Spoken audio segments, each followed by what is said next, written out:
Good morning. Welcome back to our read-along of White Fragility by Robin DiAngelo.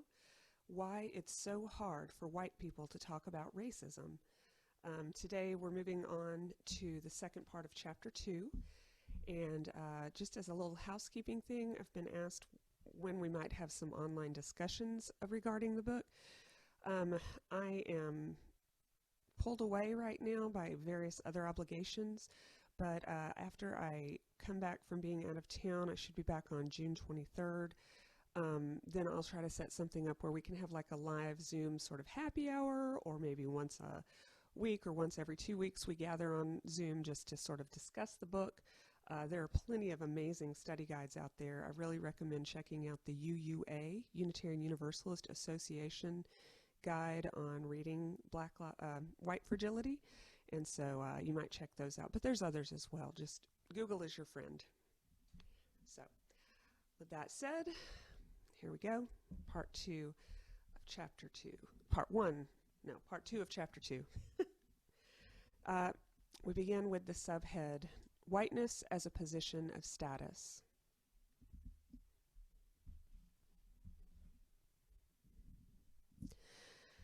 Being perceived as white carries more than a mere racial classification. It is a social and institutional status and identity imbued with legal, political, economic, and social rights and privileges that are denied to others. Reflecting on the social and economic advantages of being classified as white, critical race scholar Cheryl Harris coined the phrase, whiteness as property. Tracing the evolving concept of whiteness across legal history, she explains, by according whiteness an actual legal status, an aspect of identity was converted into an external object of property, moving whiteness from privileged identity to a vested interest. The law's construction of whiteness defined and affirmed critical aspects of identity. Who is white? Of privilege, what benefits accrue to that status? And of property, what legal entitlements arise from that status? Whiteness at various times signifies and is deployed as identity, status, and property, sometimes singularly, sometimes in tandem. Going back to DiAngelo's words, Harris's analysis is useful because it shows how identity and perception of identity can grant or deny resources.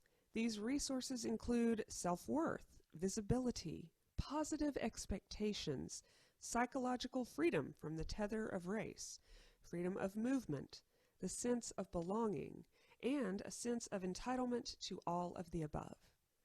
We might think of whiteness as all the aspects of being white, aspects that go beyond mere physical differences and are related to the meaning and resultant material advantage of being defined as white in society. What is granted and how it is granted based on that meaning. Instead of the typical focus on how racism hurts people of color, to examine whiteness is to focus on how racism elevates white people. Whiteness rests upon a foundational premise, the definition of white as the norm or standard for human, and people of color as a deviation from that norm. I'm going to read that one more time. Whiteness rests upon a foundational premise, the definition of whites as the norm or standard for human, and people of color as a deviation from that norm. Whiteness is not acknowledged by white people, and the white reference point is assumed to be universal and is imposed on everyone. White people find it very difficult to think about whiteness as a specific state of being that could have an impact on one's life and perceptions.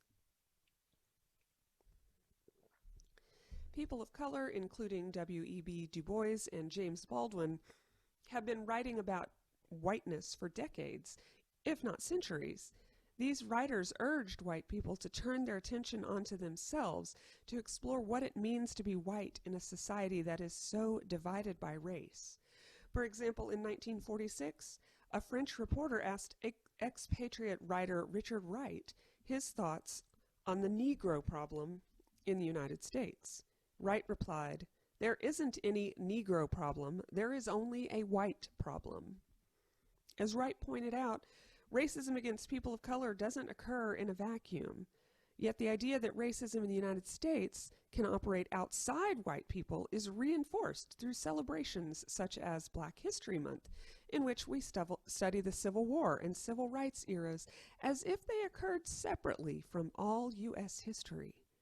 In addition to the general way these color-based celebrations take whites out of the equation, there are specific ways that the achievements of people of color are separated from the overall social context and depoliticized, for instance, in stories that we tell about Black cultural heroes. The story of Jackie Robinson is a classic example of how whiteness obscures racism by rendering whites, white privilege, and racist institutions invisible. Robinson is often celebrated as the first African American to break the color line and play in Major League Baseball. While Robinson was certainly an amazing baseball player, this storyline depicts him as racially special, a black man who broke the color line himself. The subtext is that Robinson finally had what it took to play with whites, as if no black athlete before him was strong enough to compete at that level. Imagine if instead the story went something like this. Jackie Robinson, the first black man whites allowed to play Major League Baseball. This version makes a critical distinction because no matter how fantastic a player Robinson was, he simply could not have played in the major leagues if whites, who controlled the institution, did not allow it. Were he to walk onto the field before being granted permission by white owners and policymakers, the police would have removed him. Narratives of racial exceptionality obscure the reality of ongoing institutional white control while reinforcing the ideologies of individualism and meritocracy. They also do whites a disservice by obscuring the white allies who, behind the scenes, worked hard and long to open the field to African American players. These allies could serve as much needed role models for other whites, although we also need to acknowledge that in the case of the desegregation of baseball, there was an economic incentive for these allies. I am not against Black History Month, but it should be celebrated in a way that doesn't reinforce whiteness. For those who ask why there is no White History Month, the answer illustrates how whiteness works. White history is implied in the absence of its acknowledgement. White history is history.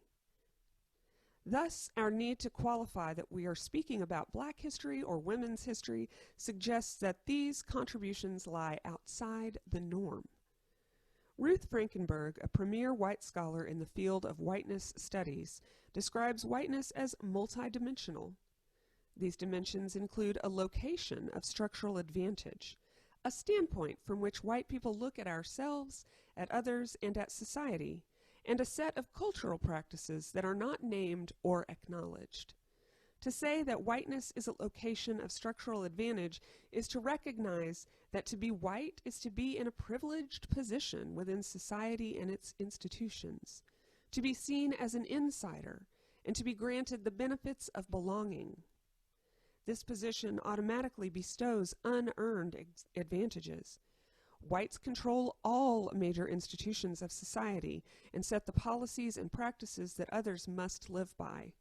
Although rare individual people of color may be inside the circles of power, Colin Powell, Clarence Thomas, Marco Rubio, Barack Obama, they support the status quo and do not challenge racism in any way significant enough to be threatening.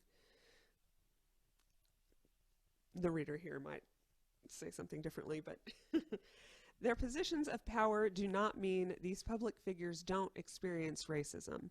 Obama endured insults and resistance previously unheard of, but the status quo remains intact. To say that whiteness is a standpoint is to say that a significant aspect of white identity is to see oneself as individual, outside or innocent of race, just human. This standpoint views white people and their interests as central to and representative of humanity. Whites also produce and reinforce the dominant narratives of society, such as individualism and meritocracy, and use these narratives to explain the positions of other racial groups. These narratives allow us to congratulate ourselves on our success within the institutions of society and blame others for their lack of success. To say that whiteness includes a set of cultural practices that are not recognized by white people is to understand racism as a system, a network of norms and actions that consistently create advantage for whites and disadvantage for people of color.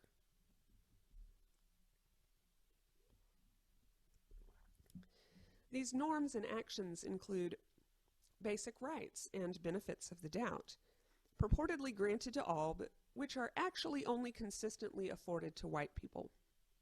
The dimensions of racism benefiting white people are usually invisible to whites. We are unaware of or do not acknowledge the meaning of race and its impact on our own lives. Thus, we do not recognize or admit to white privilege and the norms that produce and maintain it. It follows that to name whiteness, much less suggest that it has meaning and grants unearned advantage, will be deeply disconcerting and destabilizing, thus triggering the protective responses of white fragility.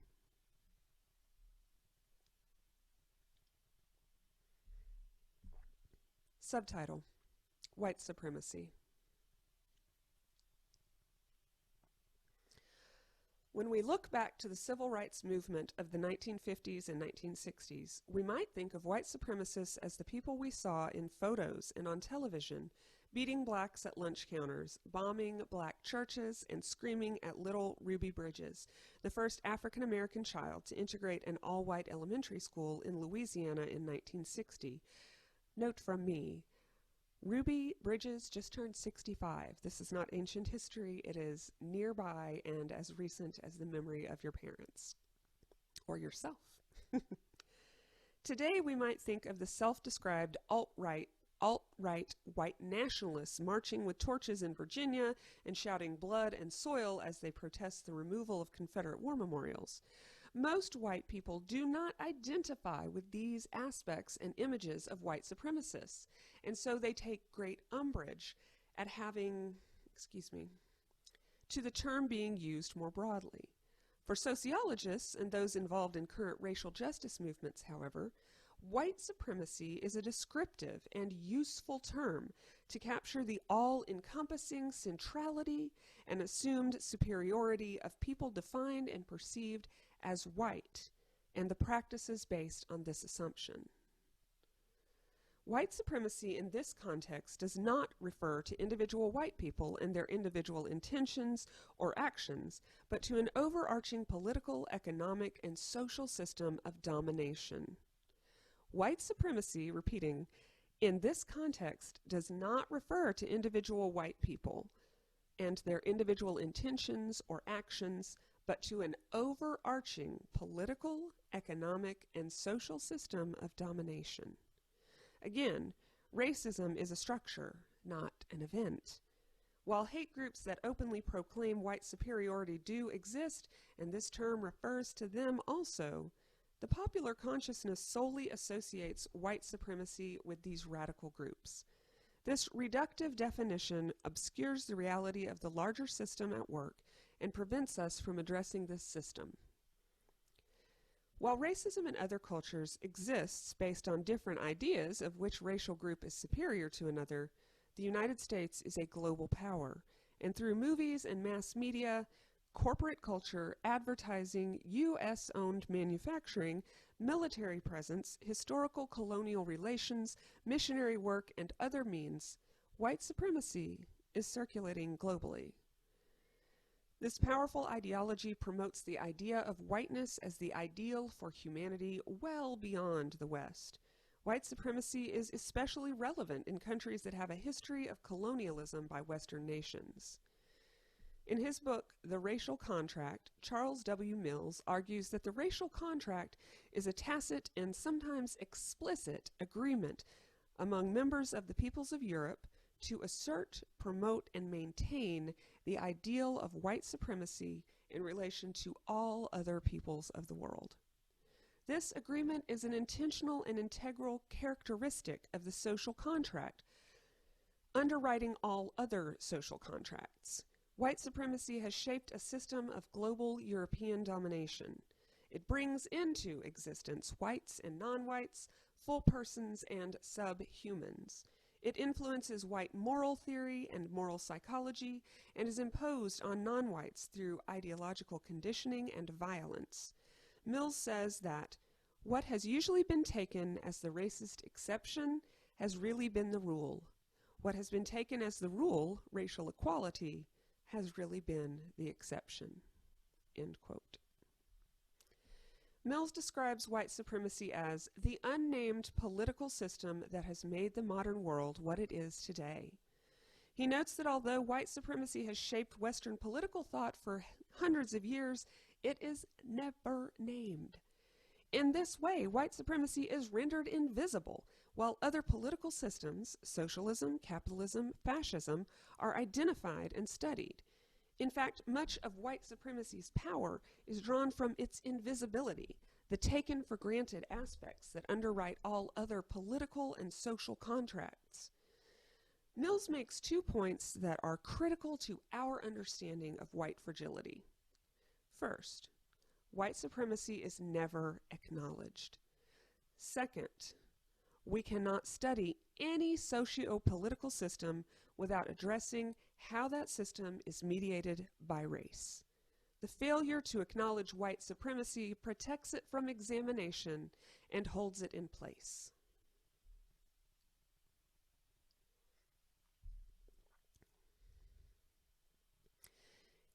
In Ta-Nehisi Coates' essay, The Case for Reparations, which I highly recommend, you can find it online, he makes a similar point. I quote, "To ignore the fact that one of the oldest republics in the world was erected on a foundation of white supremacy, to pretend that the problems of a dual society are the same as the problems of unregulated capitalism, is to cover the sin of national plunder with the sin of national lying. The lie ignores the fact that reducing American poverty and ending white supremacy are not the same. White supremacy is not merely the work of hot-headed demagogues or a matter of false consciousness, but a force so fundamental to America that it is difficult to imagine the country without it. In light of the reality of historical and continual white supremacy," DiAngelo writes, "white complaints about reverse racism by programs intended to ameliorate the most basic levels of discrimination are profoundly petty and delusional." As Mills summarizes, both globally and within particular nation-states then, white people, Europeans and their descendants, continue to benefit from the racial contract, which creates a world in their cultural image, political states differentially favoring their interests, an economy structured around the racial exploitation of others, and a moral psychology skewed consciously or unconsciously toward privileging them, taking the status quo of differing racial entitlement as normatively legitimate and not to be investigated further. Race scholars use the term, this is DiAngelo again, white supremacy to describe a socio-political economic system of domination based on racial categories that benefits those defined and perceived as whites. I'm going to read that sentence over again for me, but also because it's an important one. Race scholars use the term white supremacy to describe a socio-political economic system of domination based on racial categories that benefits those defined and perceived as white. This system of structural power privileges, centralizes, and elevates white people as a group. If, for example, we look at the racial breakdown of the people who control our institutions, we see telling numbers in 2016-2017. 10 richest Americans, 100% white, 7 of whom are among the 10 richest in the world. U.S. Congress, 90% white. U.S. governors, 96% white. Top military advisors, 100% white. President and Vice President, 100% white. U.S. House Freedom Caucus, 99% white. Current U.S. Presidential Cabinet, 91% white. People who decide which TV shows we see, 93% white. People who decide which books we read, 90% white. People who decide which news is covered, 85% white. People who decide which music is produced, 95% white. People who directed the 100 top grossing films of all time worldwide, 95%. Teachers, 82% white. Full-time college professors, 84% white. Owners of men's professional football teams, 97% white. These numbers are not describing minor organizations, nor are these institutions special interest groups. The groups listed above are the most powerful in the country. These numbers are not a matter of good people versus bad people. They represent power and control by a racial group that is in the position to disseminate and protect its own self-image, worldview, and interests across the entire society. One of the most potent ways white supremacy is disseminated is through media representations, which have a profound impact on how we see the world. Those who write and direct films are our cultural narrators. The stories they tell shape our worldviews.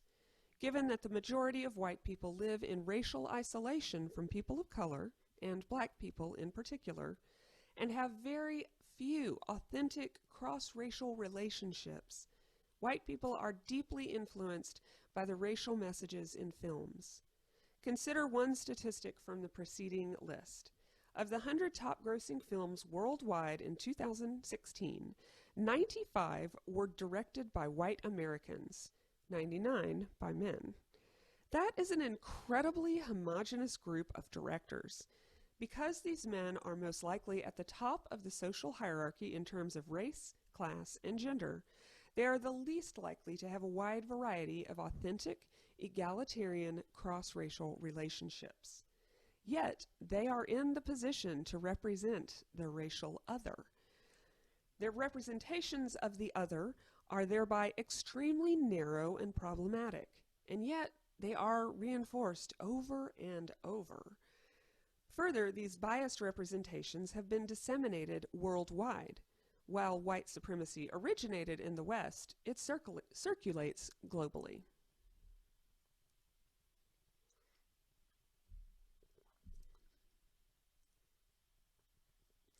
White resistance to the term white supremacy prevents us from examining how these messages shape us. Explicit white supremacists understand this. Christian Picciolini, a former white nationalist, explains that white nationalists recognized that they had to distance themselves from the terms racist and white supremacy to gain broader appeal. He describes the alt-right and white nationalist movements as the culmination of a 30-year effort to massage the white supremacist message. We recognized back then, he says, that we were turning away the average American white racists and that we needed to look and speak more like our neighbors. The idea we had was to blend in, normalize, and make the message more palatable. Derek Black, godson of David Duke and former key youth leader in the white nationalist movement, explains, "My whole talk was the fact that you could run as Republicans and say things like, we need to shut down immigration, we need to fight affirmative action, we need to end globalism. And you could win those positions, maybe as long as you didn't get outed as a white nationalist and get all the controversy that comes along with it."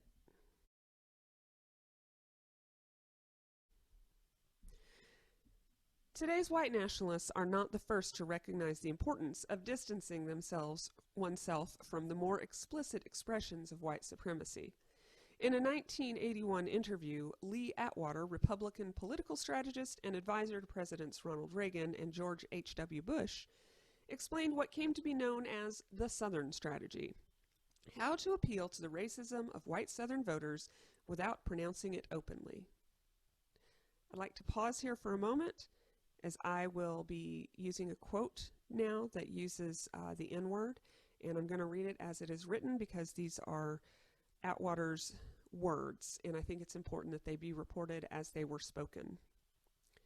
You start out in 1954 by saying nigger, nigger, nigger. By 1968, you can't say nigger. That hurts you. Backfires. So you say stuff like forced busing, states' rights, and all that stuff. You're getting so abstract now that you're talking about cutting taxes, and all these things you're talking about are totally economic things, and a byproduct of them is that blacks get hurt worse than whites. And subconsciously, maybe that is part of it. But I'm saying that if it's getting that abstract and that coded, that we are doing away with the racial problem one way or another. You follow me? Because obviously sitting around saying, we want to cut this, is much more abstract than even the busing thing, and a hell of a lot more abstract than nigger, nigger.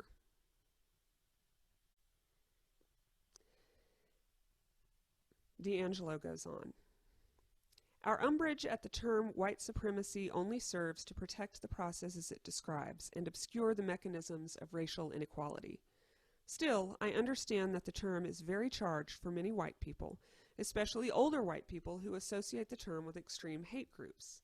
However, I hope to have made it clear that white supremacy is something much more pervasive and subtle than the actions of explicit white nationalists. White supremacy describes the culture we live in, a culture that positions white people and all that is associated with them, whiteness, as ideal. White supremacy is more than the idea that whites are superior to people of color. It is the deeper premise that supports this idea, the definition of whites as the norm or standard for human, and people of color as a deviation from that norm. Naming white supremacy changes the conversation in two key ways. It makes the system visible and shifts the locus of change on to white people where it belongs. It also points us in the direction of the lifelong work that is uniquely ours, challenging our complicity with and investment in racism. This does not mean that people of color do not play a part, but that the full weight of responsibility rests with those who control the institutions. That's the end of our reading for today. Again, I regret those words, but I think it's important to pay attention when white supremacy is telling us who it is. So, thank you so much. Once again, I urge you to purchase your own copy of White Fragility, Why It's So Hard for White People to Talk About Racism by Robin DiAngelo. Have a good day, and let's keep doing the work.